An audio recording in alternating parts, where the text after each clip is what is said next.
नमस्कार। Learning YouTube channel में आप सभी का स्वागत है। मैं पूजा शाह। आज मैं सीटेट बाल विकास के वस्तुनिष्ठ प्रश्न को लेकर आई हूँ। प्रश्न की शुरुआत करने से पहले आप मेरे लर्निंग यूट्यूब चैनल को लाइक करें, सब्सक्राइब करें, कमेंट करें और सभी तक शेयर भी करें। और आप डिस्क्रिप्शन ज़रूर देखें, वहाँ पर आपको सभी लिंक मिल जाएंगे। प्रश्न 1 है, राष्ट्रीय साक्षरता मिशन की देन है? A. Kothari committee, B. Radha Krishna आयोग, सी. राष्ट्रीय शिक्षा नीति, डी. मुदालियर आयोग। इस प्रश्न का उत्तर आप भी कमेंट बॉक्स में जरूर दें। इस प्रश्न का सही उत्तर है सी, राष्ट्रीय शिक्षा नीति। प्रश्न 2, माध्यमिक छात्रों के लिए स्व केंद्र परीक्षा प्रणाली उपयुक्त है क्योंकि ए.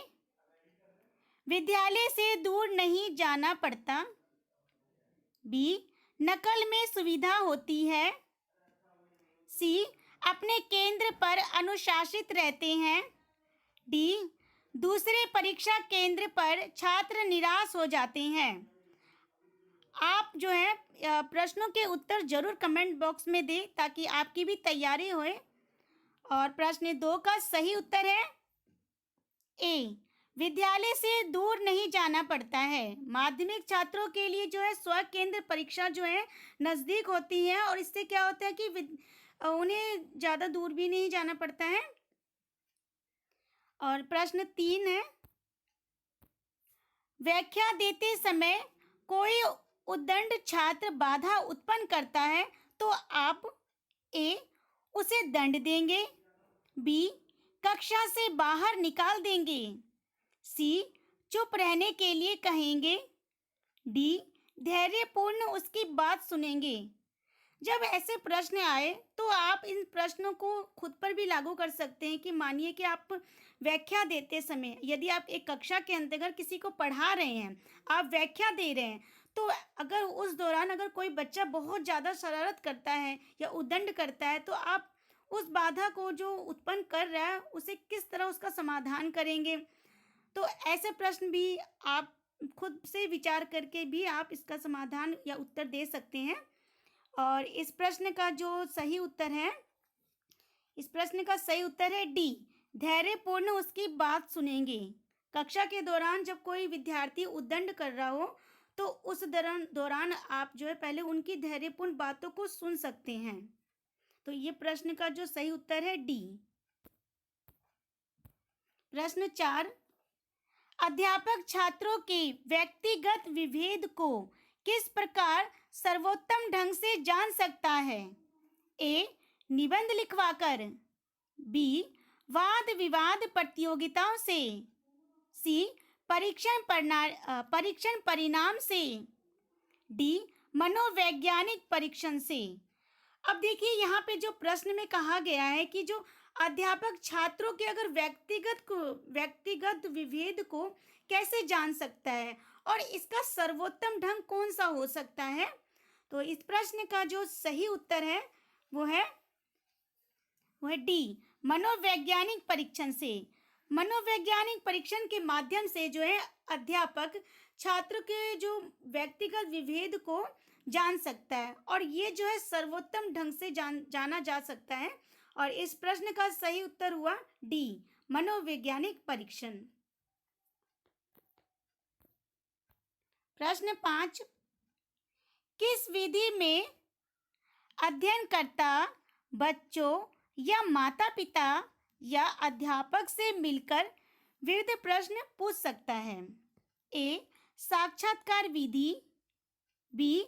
वैयक्तिक विधि, सी. निरीक्षण विधि, डी. प्रयोगात्मक विधि।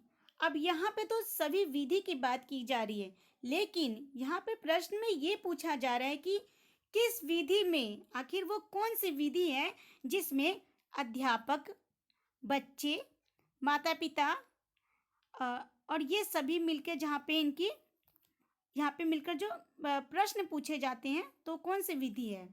और इस प्रश्न का जो सही उत्तर है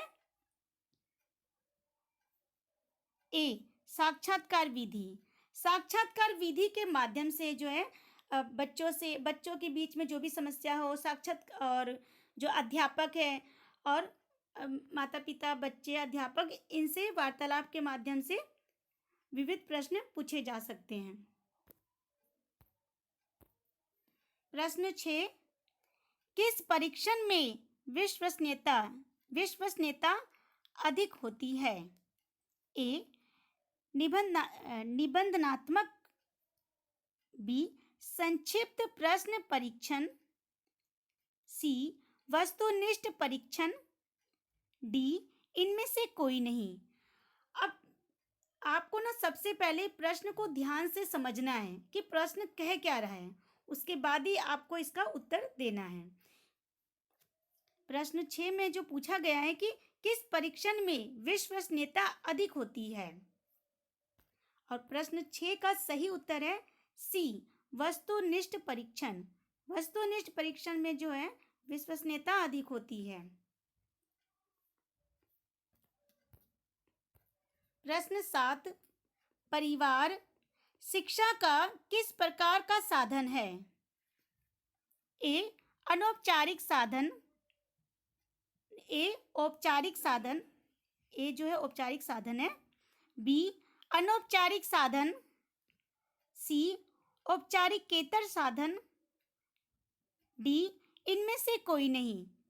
यहाँ पे परिवार की बात की जा रही है कि जो परिवार शिक्षा का किस प्रकार का साधन है, और जो परिवार जो शिक्षा का जो ये है इसका सही उत्तर है बी, अनौपचारिक साधन है। बी उत्तर सही है। प्रश्न 8, बालक को सामाजिक व्यवहार की शिक्षा दी जा सकती है? ए, पाठ्यक्रम द्वारा, बी, विद्यालय में सामाजिक और सांस्कृतिक गतिविधियों द्वारा, सी, अनुशासन प्रक्रिया द्वारा, डी, कक्षा शिक्षण द्वारा। और इस प्रश्न का सही उत्तर है बी, विद्यालय में सामाजिक और सांस्कृतिक गतिविधियों द्वारा।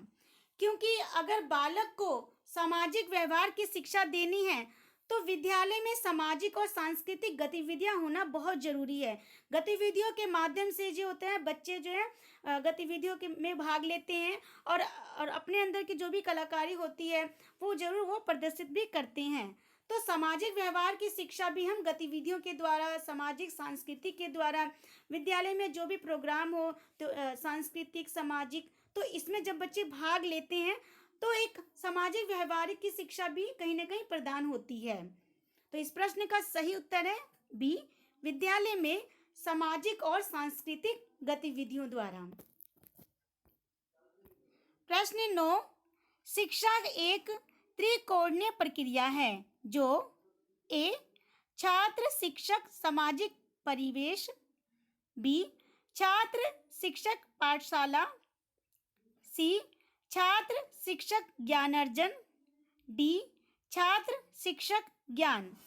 अब यहाँ पे त्रिकोण की बात की जा रही है कि एक शिक्षा जो है एक त्रिकोणीय प्रक्रिया है जो, और इस प्रश्न का जो सही उत्तर है ए, छात्र शिक्षक और सामाजिक परिवेश। छात्र शिक्षक सामाजिक परिवेश, तो हम इसे इस उदाहरण के माध्यम भी समझ सकते हैं। शिक्षा जो त्रिकोण की बात की जा रही है इसमें छात्र, शिक्षक और सामाजिक परिवेश, ये उत्तर सही है। प्रश्न 10, अध्यापक छात्रों में सामाजिक व नैतिक मूल्य संप्रेषण कर सकता है?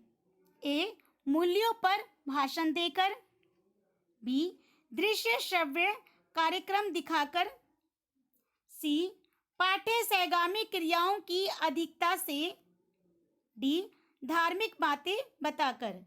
अब यहाँ पे जो प्रश्न में पूछा गया है कि अध्यापक छात्रों में सामाजिक व नैतिक मूल्य संप्रेषण कर सकता है, तो ये कैसे कर सकता है? और इस प्रश्न का जो सही उत्तर है वो है सी, पाठ्य सहगामी क्रियाओं की अधिकता से। जो पाठ्य सहगामी जो क्रियाएं होंगी उसके माध्यम से हम नैतिक मूल्यों को भी समझ सकते हैं और सामाजिक व नैतिक मूल्य संप्रेषण कर सकते हैं। तो ये जो उत्तर सी है वो सही है, पाठ्य सहगामी क्रियाओं की अधिकता से। तो आप मेरे लर्निंग यूट्यूब चैनल को सब्सक्राइब करें, लाइक करें, कमेंट करें, सभी तक शेयर भी करें क्योंकि सीटेट का एग्ज़ाम भी आने ही वाला है। और आप मेरे लर्निंग यूट्यूब चैनल के प्लेलिस्ट में शिक्षा मनोविज्ञान की वीडियो को देख सकते हैं, हिंदी साहित्य की वीडियो को देख सकते हैं, यहाँ तक आप जो महत्वपूर्ण तिथियाँ होती हैं उनकी वीडियो को भी देख सकते हैं और एनसीईआरटी के कक्षा 6, 7, 8 की वीडियो भी देख सकते हैं। तो आपको मेरे लर्निंग यूट्यूब चैनल के प्ले लिस्ट में सभी वीडियो उपलब्ध मिलेंगे और आप डिस्क्रिप्शन को ज़रूर देखें क्योंकि डिस्क्रिप्शन पे आपको सभी लिंक जो है वहाँ पे उपलब्ध मिलेंगे। तो आपको धन्यवाद।